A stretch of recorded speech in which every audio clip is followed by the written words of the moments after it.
Well, I know that in 2008, right, is when they raided your crib.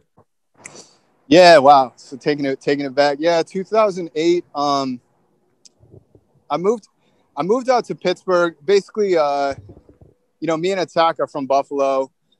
I started painting when I was like 14 years old or something, and then um, by the time I was 18, we had kind of heated up things in our hometown. It's a small city.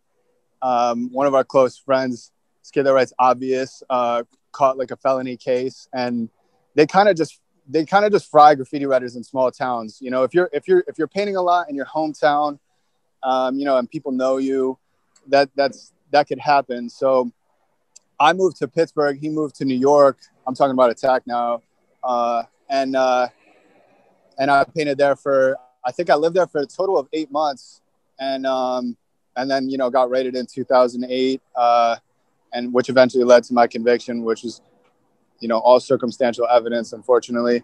And when they raided your crib, before this, did you have any graffiti arrests or no?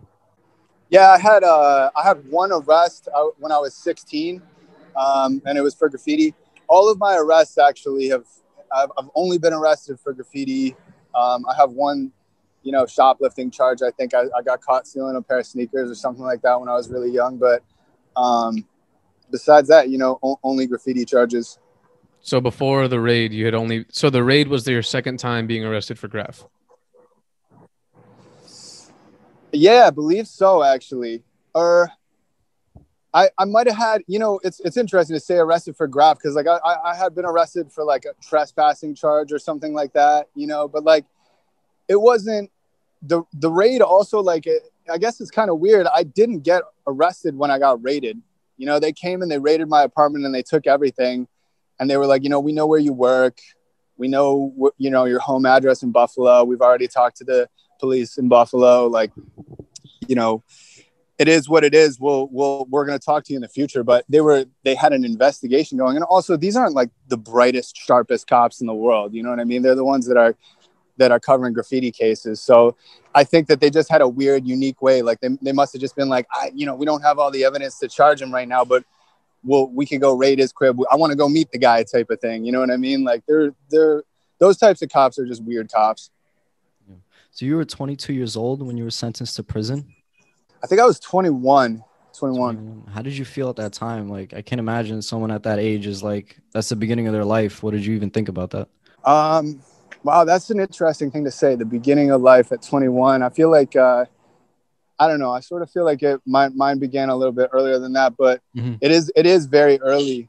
Um, I didn't know the impact.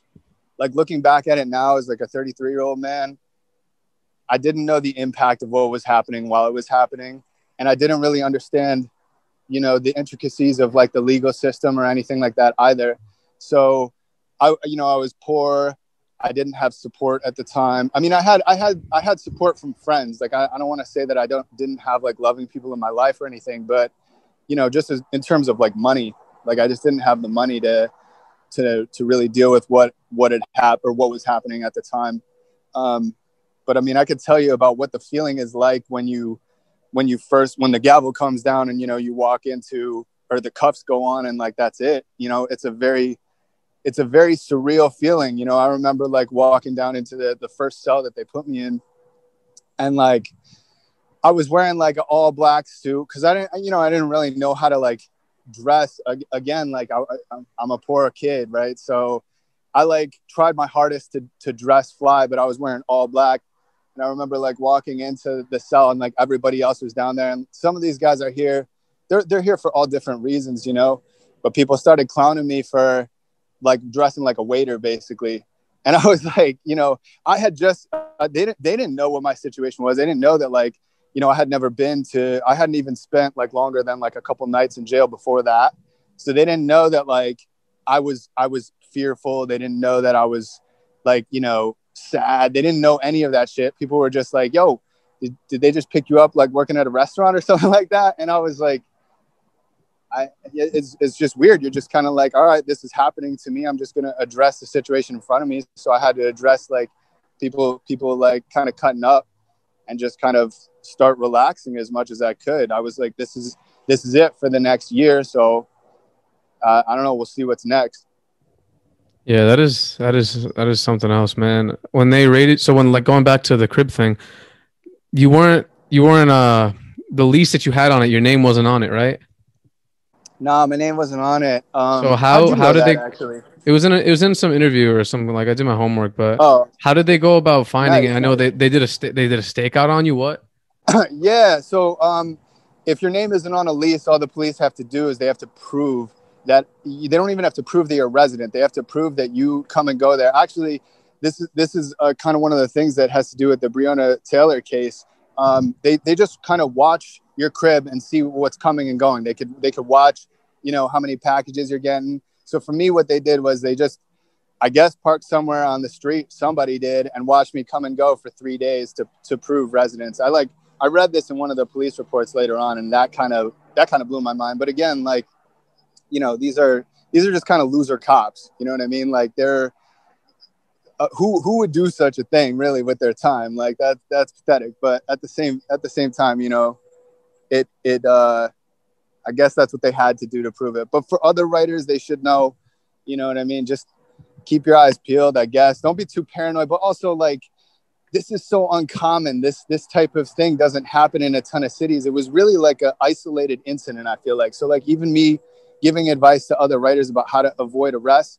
I mean, shit, like don't paint in Pittsburgh in 2009. That just happened to be the year that, they sentenced me and Daniel Montano. And it happened to be the only two times that they sent graffiti writers to prison, even since, like my situation is just unique because a lot of graffiti writers that you talk to have been to jail or they've been to prison. Some have even been to prison for graffiti. But as far as I know, I have the longest, harshest sentence just for the nature of that crime. I've talked to I met GK and talked to him about it. I know I know a couple other writers who have gone to prison for graffiti, and I've talked to them, but none who are like, oh yeah, I also had 11 years of parole after and 60 grand in restitution. So